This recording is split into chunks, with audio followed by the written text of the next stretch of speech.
خواتین و حضرات، تاریخ انسانی پر نظر ڈالیے تو معلوم ہوگا کہ کوئی اپنے خاندان کی وجہ سے چمکا،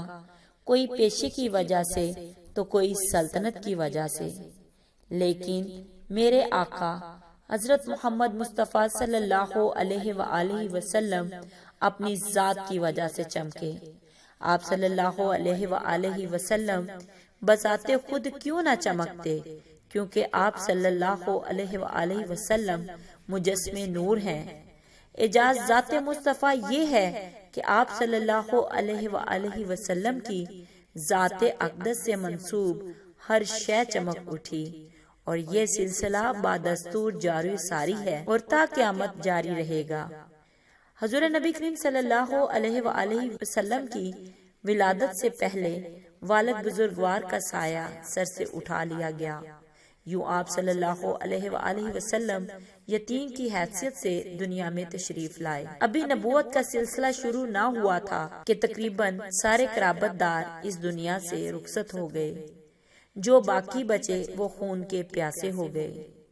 یوں کسی کو بھی کہنے کی جرت نہ ہوئی کہ آپ صلی اللہ علیہ وآلہ وسلم اپنے خاندان کی وجہ سے چمکے۔ حضور سرور کائنات صلی اللہ علیہ وآلہ وسلم کی پیدائش نہ تو کسی شاہی خاندان میں ہوئی اور نہ ہی دولت مند گھرانے میں، بلکہ بے سر و سامانی کی حالت میں آپ صلی اللہ علیہ وآلہ وسلم ایسے دنیا میں تشریف لائے کہ ایک ہلچل مچ گئی۔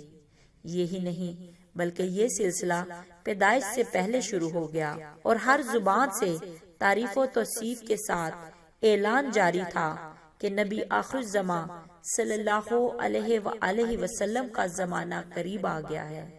حضور نبی کریم صلی اللہ علیہ وآلہ وسلم کے نور کی برکت سے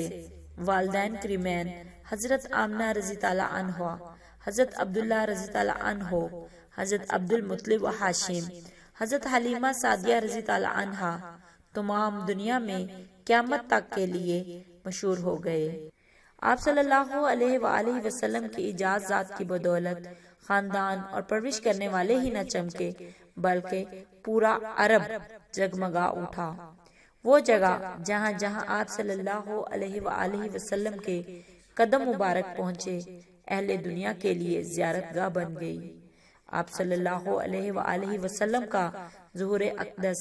مکہ میں نہ ہوتا تو آج کون مکہ و مدینہ جاتا۔ عرب میں نہ تو کوئی تفریحی مقام ہے، نہ ہی کوئی اور وجہ کہ بندہ وہاں جائے، مگر تمام دنیا ادھر ہی کا رخ کرتی ہے، صرف اس لیے کہ حضور نبی کریم صلی اللہ علیہ وآلہ وسلم کی نسبت انہیں حاصل ہے۔ خواتین و حضرات،